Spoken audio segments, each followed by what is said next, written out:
Ici, à la Bernerie-en-Ré, près de Pornic, le 18 janvier 2011, au terme d'une soirée en compagnie de Tony Meillon, Laetitia Perret ne donne plus aucun signe de vie.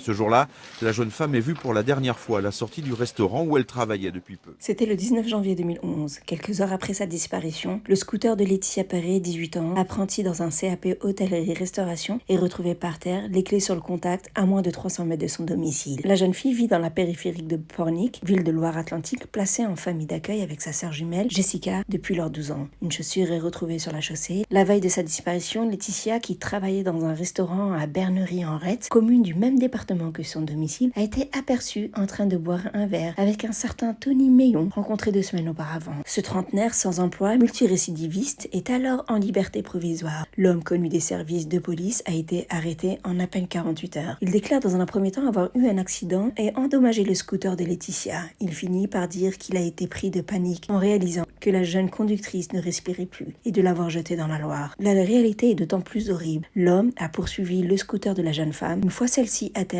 il l'a mise dans son coffre et a redémarré. Plus tôt dans la soirée, il avait bousculé la victime parce qu'elle refusait ses avances. Il l'avait violée, poignardée, étranglée et démembrée, puis jeté les morceaux de son corps dans la Loire. Tony Meillon, qui avait déjà été condamné pour viol de son co-détenu, devient le suspect numéro 1. Incarcéré aujourd'hui au centre de détention de Vezin-le-Coquet, près de Rennes, Tony Meillon a été condamné à la réclusion criminelle à perpétuité, assorti d'une peine de sûreté de 22 ans. Le terme d'un parcours totalement chaotique qui a déjà passé plus de la moitié de sa vie derrière les barreaux. Quelques mois après l'incarcération de Meillon, le drame de Laetitia sera en outre doublé d'une seconde tragédie. En août 2011, son père d'accueil, souvenez-vous, la jeune fille avait été placée en famille d'accueil par l'assistante publique et lui aussi incarcéré à la suite d'accusations de viol et d'agressions sexuelles sur 5 victimes, dont la sœur jumelle de Laetitia.